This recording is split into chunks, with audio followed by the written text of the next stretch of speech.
Mindset seorang pecundang itu adalah orang yang saking takutnya untuk sukses sampai dia jadiin semuanya di hidup dia jadi alasan. Di sini gue ngerti banget sama kalian, dimana setiap orang itu punya start berbeda ya, garis mulai yang berbeda-beda. Makanya ada yang bilang ada yang mulai dari nol, ada orang yang mulai itu benar-benar dari minus ya. Setiap hari keluarganya itu dicari sama debt collector. Ada yang garis nolnya berbeda ya, tadi itu dari minus, ada yang mulai dari nol. Dari nol ini mungkin masih ada orang tuanya, masih bisa biayain sedikit-sedikit, cuman sampai lulus sekolah dan harus bisa sendiri. Di sini gue mau tekanin sekali lagi ke kalian, apapun yang terjadi di hidup kalian itu bukan sesuatu yang kita bisa kontrol. Ya, faktor kita dilahirin di mana, keluarga kita seperti apa, orang tua kita berhutang atau enggak, itu bukanlah sesuatu yang kita bisa kontrol. Satu-satunya hal yang kita bisa lakukan adalah kita fokus ke apa yang kita bisa ganti. Ini contohnya, misalnya orang tua kita berhutang, itu sesuatu yang kita nggak bisa ubah. Yang kita bisa ubah adalah mentalitas kita menghadapi hal itu. Contohnya, gimana cara kita malah bisa bantu orang tua kita? Skill apa dari diri kita yang bisa kita upgrade dengan dunia yang sekarang sudah serba informasi? Skill apa yang kita bisa serap dari internet secara gratis dan bisa kita aplikasikan bahkan di diri kita untuk mensupport orang tua kita? Daripada kita cuma menyalahkan, ini bokap gue ini tukang judi ya. Bokap gue itu setiap hari cuma kerjanya main judi slot. Rugi terus ya. Suka main cewek, suka mabok-mabokan, bawa debt collector ke rumah. Gue gimana cara mulainya? Lu ngomong enak, orang tua lu gak begitulah, gue minus gimana? Itu sesuatu yang kita gak bisa kontrol gitu loh. Jadi jangan salahkan orang tua kita. Kita terima aja, kita terang, oke, kondisi gue mulai dari minus. Tapi next step-nya, kalau kita mau jadi lebih baik, apa yang kita harus lakukan? Biar kita bisa at least ke 0 dulu nih bahkan nih. Sebelum ke 1, 2, dan 3. Lu memang nggak bisa kontrol apa yang terjadi. Tapi yang lu bisa kontrol adalah cara lu merespon hal tersebut yang terjadi di hidup lu. Ini berlaku dari start kita, dan ini berlaku di tengah jalan. Contohnya, lu buka suatu usaha. Lalu ternyata udah planning banyak, usahanya nggak laku. Lu bikin sebuah channel YouTube. Ternyata nggak ada yang nonton. Lu coba jualan di sekolah, malah dicemooh sama teman-teman. Dikata-katain, lu jualan lu. Itu sesuatu yang kita nggak bisa kontrol. Yang kita bisa kontrol adalah gimana caranya kita bisa merespon terhadap hal-hal tersebut. Gue tahu ya, bikin video kayak gini mungkin bukan untuk semua orang. Mungkin ada teman-teman di sana yang mungkin ngerasa, ya udahlah, memang hidup gue udah susah, gue mau begini aja hidupnya. Tapi gue bikin video ini untuk orang-orang sedikit dari kalian yang mau berubah. Ada sedikit aja dari kalian yang gue bisa bantu ya dengan video-video seperti ini. Itu udah bikin hati gue senang banget. Hidup itu memang pilihan ya. Lu mau jadi lebih baik, lu mau sama aja, lu mau jadi lebih jelek ya. Lu mau mabok-mabokan, mau berjudi, mau main cewek, itu silahkan. Hidup kalian. Gue bukan orang tua kalian. Gue nggak bisa memaksa kalian untuk mau jadi yang lebih baik. Jadi benar-benar pilihan kalian. Kalian mau stay di situ atau kalian mau jadi yang lebih baik. Gue mau kasih tahu kalian, untuk menjadi seorang yang dinilai sama masyarakat adalah sukses, jalan untuk mencapai sana itu nggak gampang sama sekali. Banyak ini, gue sebutnya adalah harga yang harus dibayar. Maksudnya apa dengan harga yang harus dibayar? Contohnya, waktu dengan keluarga. Yang harusnya kita bisa nongkrong sama teman-teman. Jadi bisa nggak punya teman sama sekali. Kita ditipu sama partner bisnis. Banyak harga-harga yang harus dibayar. Entah harga itu dari tangisan air mata, kerja capek keringet sampai udah mau mampus, ya. Harus misalnya cari klien, ya. Coba jadi sales, telepon orang ditolak. Gak ada yang gampang di dunia ini. Ini gue mau cerita, gue kenal satu teman, mungkin kalian udah nonton podcast gue sama dia, ya. Dia bosnya Whole Living, Andrew. Dia pernah cerita ke gue seperti ini. Pas dia awal-awalnya mulai bisnisnya, ya, itu dia selama bertahun-tahun gak punya teman. Karena yang dipikirin dari bangun pagi sampai tidur, gimana caranya improve bisnisnya. Harga yang harus dibayar adalah gak punya waktu untuk teman. Ya. Semua hidupnya cuma difokuskan untuk berbisnis. Dan hasilnya kelihatan seperti sekarang.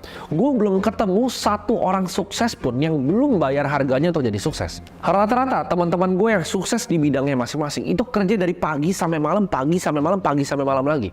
Kerja keras itu adalah minimum yang kalian harus lakukan. Belum kerja pintar ya, ngerti cara berbisnis ya, ngerti industrinya, cari mentor di industrinya, belajar dari orang-orang yang lebih sukses dari kalian. Masih banyak harus dilakukan. Jadi harga untuk menjadi seorang yang sukses itu sangat-sangat mahal. Nah, di sini gue pengen bilang sama kalian semua, kalau menurut lo harga untuk menjadi sukses itu terlalu mahal, gue kasih tahu nih ya, harga penyesalan itu lebih mahal dibanding harga untuk jadi sukses. Ini akan gue ulangin sekali lagi. Penyesalan itu adalah harga termahal yang kalian akan bayar seumur hidup kalian. Harga jauh lebih mahal dibanding jadi orang sukses. Ini sebenarnya kalian coba bayangin seperti ini. Kalian udah tua nih, umur misalnya udah 60, udah 50, udah 70 tahun bahkan. Kalian coba bisa lihat hidup kalian ke belakang. Dulu mabok-mabokan, dulu kebanyakan alasan bilangnya, oh dia privilege, orang tua begini, oh begini, gue gak mau begini.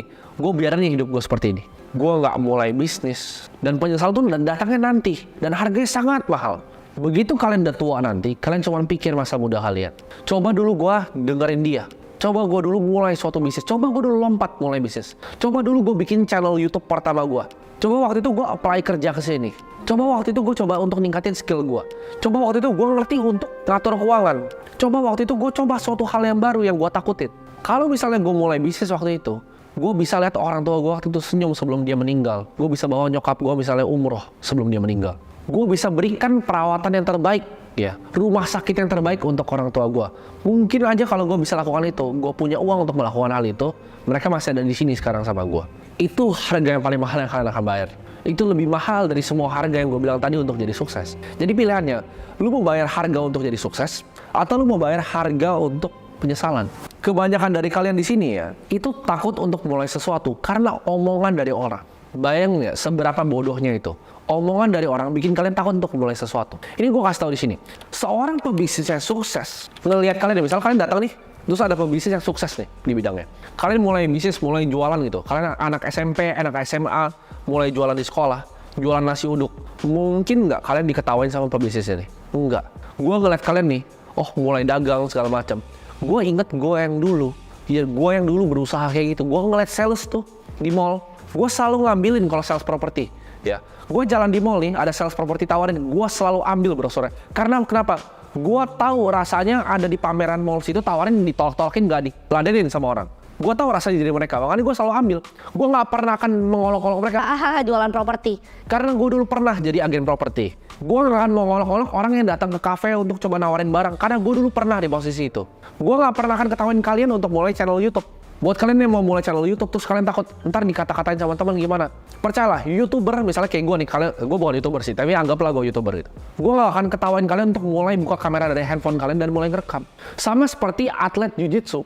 Kalau orang udah terbaik di bidangnya, dia gak bakal ketawain kalian. Atlet Jiu-Jitsu nih, black belt ya, sabuk hitam di Jiu-Jitsu. Dia ngeliat nih, ada orang baru datang nih, sabuk putih, mau coba untuk belajar. Mau coba untuk belajar kuncian. Menurut lu dia akan ketawain gak? Gak bakal. Dia akan coba ajarin, oh gini ya caranya. Kenapa? Karena dia udah jadi yang terbaik di bidangnya. Jadi kalau teman-teman kalian ketawain kalian untuk mulai sesuatu, untuk mulai channel YouTube baru, untuk mulai bisnis baru, untuk mulai jualan di sekolah, untuk mulai jualan di kampus, itu artinya orang itu adalah pecundang. Pecundang yang mau narik kalian balik ke level dia, buat nggak pernah maju. Makanya dia cemooh kalian. Orang yang suka cemooh orang, kata-katain orang, itu orang yang nggak mau lihat justru kalian maju. Tapi orang yang mau lihat kalian maju, pebisnis sukses tadi, itu nggak akan ketawain kalian untuk jualan nasi uduk. Di situ kan lu bisa lihat, gue tinggal pilih, lu mau jadi pecundang atau mau jadi orang sukses. Kalau jadi pecundang nih mentalitasnya, mindsetnya pecundang. Sama kayak yang gue bilang, semua hal di hidupnya itu jadi masalah untuk dia. Orang tua gue begini jadi nggak bisa begini, gue ada alasan ini, mulai bisa ada alasan lagi, ada alasan semua hidupnya. Mindset orang sukses, itu mereka nggak pernah mikir tentang alasan. Mereka lihat nih kondisinya seperti apa, oke, orang tua gue begini, orang tua gue nggak bisa biayain gue. Kayak gue waktu itu, orang tua gue nggak bisa biayain gue kuliah di sini. Ya udah, gue cari uang untuk gue bisa datang masuk kuliah. Orang tua gue memang udah gak mampu lagi bahkan untuk menyupport hidupnya sendiri. Oke, gue harus kerja di kelas biar gue bisa kasih uang ke nyokap gue biar dia bisa hidup. Itu cara gue berpikir. Gue gak bilang, orang tua gue begini dan gue pasrah gitu gak apa-apain. Enggak, itu bukan hal yang gue lakukan. Ini orang banyak banget yang keliru ya. Keberanian itu bukanlah kita menghilangkan ketakutan. Salah. Keberanian itu justru kita tahu nih, hal yang mau kita lakukan ini menakutkan. Ini kita mungkin gagal gitu. Kita mungkin bikin bisnis ini gagal gitu. Kita mungkin mulai investasi ini rugi. Keberanian itu bukannya menghilangkan ketakutan itu. Keberanian ya, itu justru embrace hal itu. Kita tahu bahwa kalau kita lompat ini bisa mati, kita taruh uang kita semua di bisnis ini bisa mati, kita coba untuk investasi ini bisa rugi, tapi kita lompat anyway.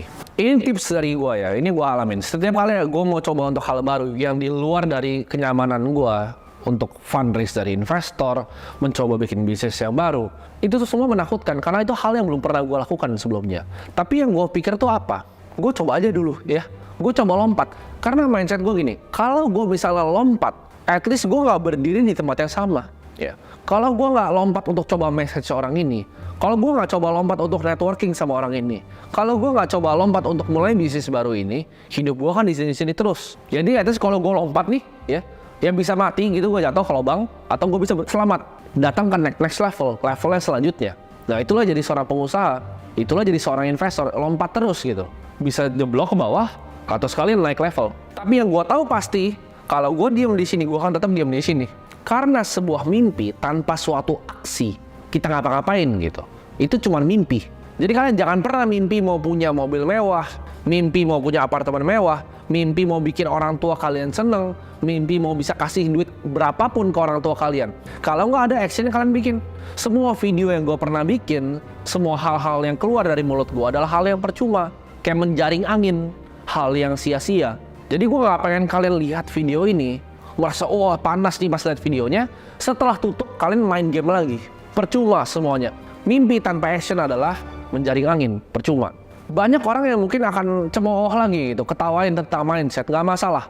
Tapi buat sedikit dari kalian yang nonton video ini, yang bener-bener pahamin isinya apa yang gue mau coba sampein ke kalian, praktekkan, masukin ini ke otak kalian, tunggu 5 tahun lagi. Kita lihat hidup kalian berubah atau enggak.